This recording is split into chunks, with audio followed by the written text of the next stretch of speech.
The global financial system wasn't designed to make you free. It was engineered for dependency. It's a game where the rules are written by the house, and your savings, your time, and your future are the chips on the table. But what if I told you that the savviest 0.1% don't really play that game?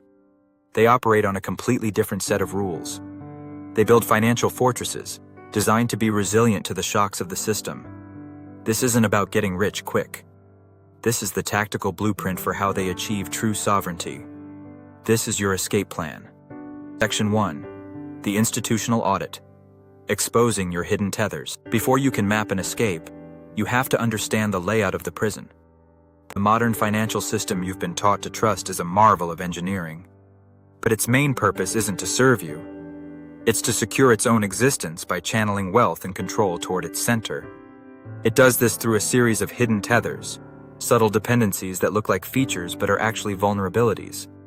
We're going to audit your own financial life, right now, and expose these tethers for what they are. Predictable points of failure. Let's start with the foundation, the banks. You see a bank as a safe place for your money. The ultra-wealthy see it for what it truly is, a rehypothecation machine. That's a fancy term for a simple concept. When you deposit money, you no longer own that money. You own an IOU from the bank. The bank then takes your capital and reuses it. That's rehypothecation. They lend it, trade it, and use it as collateral for their own, often risky ventures. Remember 2008? That wasn't just a housing crisis. It was a crisis of counterparty risk and leverage. The curtain was pulled back, revealing that the system had become so intertwined that a single failure could trigger a global meltdown. The regulations that followed, like Basel III, aimed to fix this by setting minimum capital requirements and leverage ratios. For example, the minimum leverage ratio is now set at 3%, meaning for every $100 in assets, a bank must hold at least $3 of its own capital. While major banks like JP Chase report their ratios and operate within these rules, with a financial leverage of about 12.9x in 2023, the fundamental model remains. You are not their customer, you are their unwitting creditor. If things go wrong, you're near the back of the line to get paid. And what about FDIC insured? It's a crucial protection, but it's not an ironclad guarantee against a systemic crisis. Since 2008, the FDIC has successfully protected depositors in over 500 bank failures, and no depositor has lost a penny of insured funds. The coverage, made permanent at $250,000 in 2010, is effective for most people. However, for anyone with significant wealth, that cap is a minor safeguard. The system is designed to handle isolated failures, not a domino-like collapse where its treasury backstop would be severely tested. The wealthy understand that in a true crisis, the rules can change and the gates can slam shut. This brings us to the second tether: fiat currencies. The dollar, the euro, the yen in your bank account are not designed as long-term stores of value. They are tools of government policy, engineered to be devalued over time. Central banks openly target 2 to 4% inflation annually, calling it price stability. Let's call it what it is: a slow, guaranteed erosion of your purchasing power. Even when savings accounts offer higher yields, after you factor in the real rate of inflation, many are still generating negative real returns. You feel like you're earning interest, but your wealth is actively bleeding out. The other dimension of this risk is control. You've seen just how revocable access to your own money can be. During the 2022 trucker protests in Canada, the government demonstrated the power to freeze the bank accounts of citizens involved. This was a watershed moment. It proved that your access to your money isn't a right. It's a permission that can be revoked without due process. Your bank account isn't a private vault. It's a government-monitored gate. Which leads to the third tether: centralized brokerages and exchanges. When you buy stocks, bonds, or even crypto through these platforms, you believe you own those assets. In most cases, you don't. You own a claim, an IOU from the brokerage. The institution is the custodian, and what they custody, they control. The collapse of FTX in 2022 was a brutal lesson for millions. Users thought they owned the Bitcoin and Ethereum in their accounts. In reality, They were just unsecured creditors to a fraudulent company. When the platform went down, their assets vanished. That wasn't a crypto problem. It was a centralization problem. It's the same fundamental risk you run with a traditional brokerage. While new regulations like the EU's MiCA are being implemented to better protect customers by enforcing asset segregation and custodian liability, the core issue of third-party control remains. So, let's do that audit. Take a mental inventory. What percentage of your net worth is an IOU from a bank? What percentage is in a fiat currency guaranteed to lose value? And what percentage is held in a custodial account where you don't actually hold the keys? 70%? 90%? 99%? These are your hidden tethers. They are systemic failure points engineered into the financial world. They aren't bugs, they're features. They create dependency and enforce control. Escaping this dependency begins with one crucial step: extraction. It begins with mapping a path out and building something new. Section 2. Asset hardening and AMP. Unseizability. The 4 layers of the sovereignty ledger. So, how do you start building this fortress? How do you methodically sever these tethers and move your capital from a state of vulnerability to one of sovereignty? The answer is a disciplined, multi-layered approach to asset hardening. This is the core of the sovereignty ledger. It isn't about chasing the highest yield, it's about architecting for maximum resilience. Let's construct this fortress in 4 distinct layers. Layer 1, the foundation, self-custody and AMP. The physical layer. The first and most critical layer is built on one simple principle: if you don't hold it, you don't own it. The convenience of institutional custody masks the reality of who has control. The first directive is to shift a core portion of your capital from exchange-held to sovereign-held. How? Start with the tools of self-custody. For digital assets like Bitcoin, this means using air-gapped hardware wallets. These devices are digital vaults that sign transactions in a completely isolated environment, eliminating online attack vectors. This is your digital bunker. Your seed phrase, the master key, should never be stored digitally. Etch it into titanium plates and store it in a secure private location. This isn't paranoia, it's professional-grade security. For even greater security, the gold standard is a multi-signature, or multi-sig vault. Imagine a vault needing multiple keys, held in different locations to open. A 2 of 3 or 3 of 5 multi-sig setup means no single key can compromise the funds. A seizure order, or the loss of one key, is rendered impotent. It's not just a lock, it's a distributed defense network.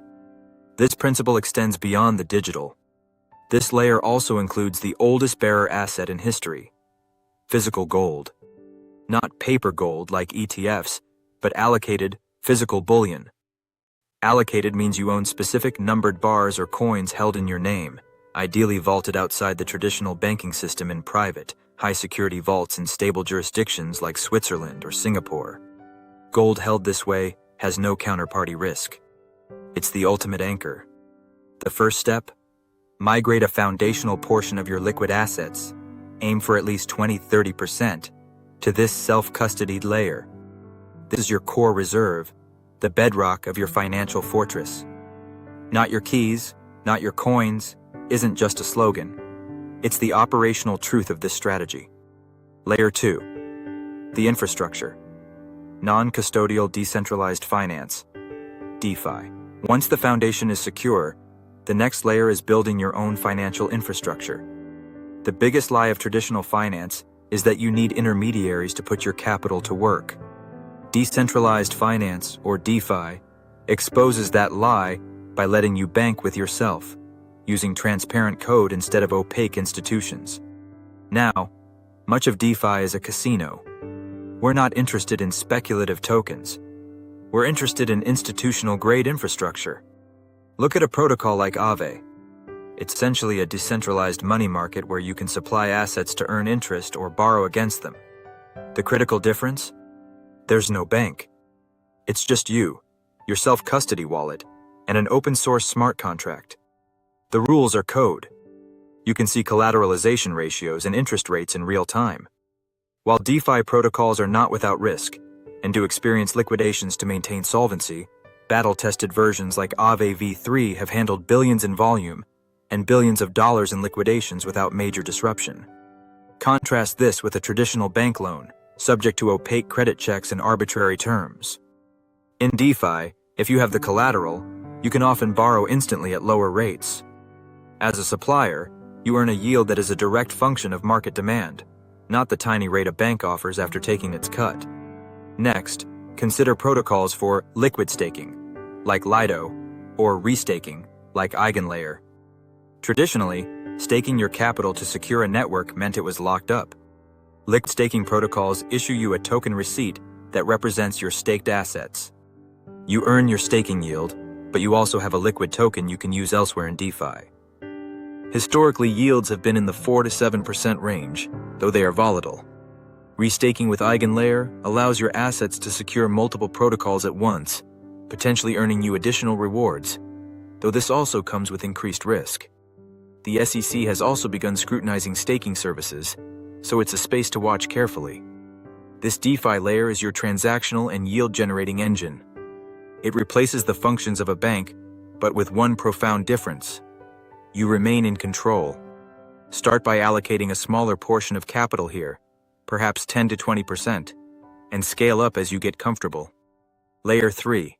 The perimeter. Jurisdictional arbitrage. The first two layers establish technological sovereignty. This third layer establishes legal sovereignty. Jurisdictional arbitrage is the art of positioning your assets and legal structures to create firewalls against the reach of any single government. The cornerstone of this strategy is the International Asset Protection Trust, IAPT, with the Cook Islands being the gold standard for decades. Its legal system is intentionally hostile to foreign creditors. First, Cook Islands courts do not recognize foreign judgments. A plaintiff would have to relitigate their entire case from scratch in a Cook Islands court, an expensive and daunting barrier. Second, to prove a fraudulent transfer, a plaintiff must prove it beyond a reasonable doubt, a nearly impossible criminal standard of proof. However, this isn't a magic bullet. U.S. courts can still challenge transfers if they are made after a creditor claim arises, and they can exert pressure on you if you remain within their jurisdiction. You're also still required to report these assets to the IRS. You aren't evading taxes, you're building a legal wall to separate your assets from personal liability and protect them from frivolous lawsuits or overreach. This is the moat around your fortress, and a significant allocation, perhaps 30% or more of your long-term assets, should be considered for this level of protection. Layer 4. The core reserve, unseizable bearer assets. At the very heart of the sovereignty ledger lies your core reserve. These are assets that are truly unseizable because they exist outside any system of registration or third-party control. These are bearer assets, where ownership is determined by physical possession. There are only two true, large-scale bearer assets in the modern world: physical gold and Bitcoin. We've already discussed physical, allocated gold vaulted outside the banking system. It has no counterparty risk, can't be hacked, and can't be devalued by printing more of it. It is the ultimate insurance policy against systemic financial collapse. The second is Bitcoin. Often called digital gold, it has a fixed supply of 21 million coins, making it provably scarce. Its decentralized network means no single entity controls it. Most importantly, it is a bearer asset. When you control the private keys in a self-custody wallet, you have absolute ownership. It can be sent anywhere in the world without permission. While volatile, its role here is not as a speculative bet, but as a hedge against censorship and seizure. Many strategists see gold and Bitcoin as complementary. One as the anchor of history, the other as the anchor of the digital future. This core reserve, a strategic allocation to both physical gold and self-custodied Bitcoin, is your final backstop. It's the wealth that can survive a blackout, a bank run, or a border closure. A foundational allocation of 30–40% of your long-term capital should be anchored here. We've just deconstructed the fragile architecture of the old system and laid out the first layers of our new, sovereign foundation. This is dense, tactical information, and it's just the beginning. If you're finding this blueprint valuable, subscribe to my private newsletter. It's where I share the operational details and strategic insights we can't always cover here. The link is in the description. Now, let's bring it all together. Section 3. The Fiscal Perimeter, Your Fortress Blueprint. We've laid the 4 layers: self-custody, DeFi infrastructure, jurisdictional arbitrage, and unseizable bearer assets. Now, we assemble them into an operational system, a fiscal perimeter. This isn't a static portfolio, it's a living fortress designed to thrive, especially amid the predictable failures of the legacy system. Here's the blueprint for your parallel financial existence. First is the liquidity core. This replaces your emergency fund. The goal is 12-24 months of living expenses held completely outside the banking system. A portion can be in stablecoins like USDC, held in your self-custody wallet, and earning yield on a protocol like Aave. The rest should be in physical gold coins or small bars, held in a secure, accessible location. This is your power-down liquidity. Second is the yield engine. Your capital must work for you, but on your terms.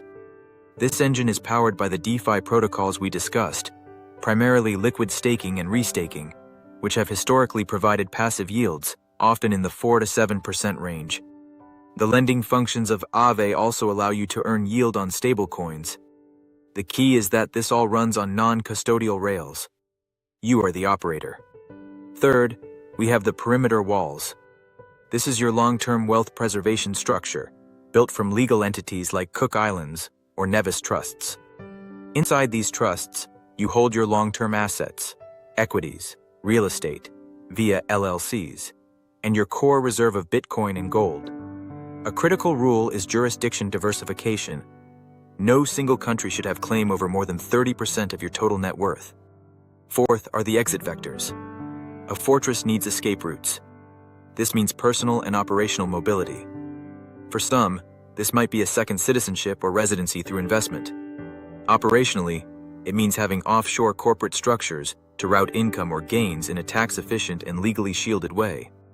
It's about ensuring you, the individual, are not geographically tethered. Finally, you need a monitoring stack. You need a watchtower. This means building your own clear, real-time view of your entire ledger. This can be a meticulous spreadsheet tracking your exposures, fiat versus hard assets, custodial versus self-custodied, and jurisdictional splits. For DeFi, use open-source dashboards to monitor your positions. This isn't passive investing, it's active management of your sovereign balance sheet. How do you know if it's working? You measure its resilience using 3 metrics. 1. Seizure resistance. What percentage of your assets is legally and technically beyond the reach of a foreign court judgment? Your goal should be 95% or higher. 2. Downtime. Tolerance. Can you access liquidity if the banking system freezes or the internet goes down? Your physical gold and air-gapped wallets ensure the answer is yes. 3. Scalability. Can your structure handle a 10x increase in capital without compromising self-custody? A well-designed system can scale infinitely. This is the blueprint for transcending the system, not reforming it. It's engineered to make the predictable failures of the institutional world irrelevant to your financial life. We've covered a ton of ground. We've audited the fragile foundations of the legacy system and laid out a 4-layer blueprint for a financial fortress. We've assembled it into a coherent operational system, your personal fiscal perimeter. This can feel overwhelming. The gap between where you are now, likely with 99% of your assets in the old system, and the fortress we've designed can seem huge. But you don't build a fortress in a day. You lay one stone at a time. So here is your first step. Your only task for today. Don't worry about hardware wallets or Cook Islands trusts yet. Just take out a piece of paper or open a spreadsheet and perform the audit we talked about. Draw 2 columns. In custodial, list every asset held by a third party, bank deposits, brokerage accounts, exchange-held crypto. In sovereign, list assets you hold directly, cash in your wallet, gold in your safe, Bitcoin on a hardware wallet. Calculate the percentage in each column. For most people, That second column is frighteningly empty. This is your personal sovereignty score. Your mission is to systematically and patiently move assets from the first column to the second. This journey isn't for everyone. It requires a commitment to education and a deep desire for true freedom. It means taking full responsibility for your own wealth. But the path is clear, the tools are available, and the blueprint is in your hands. If you are ready to start laying the first stone, subscribe to this channel. This is what we do here. We draw the maps, share the blueprints, and we build together. Start your audit. Your escape plan begins now.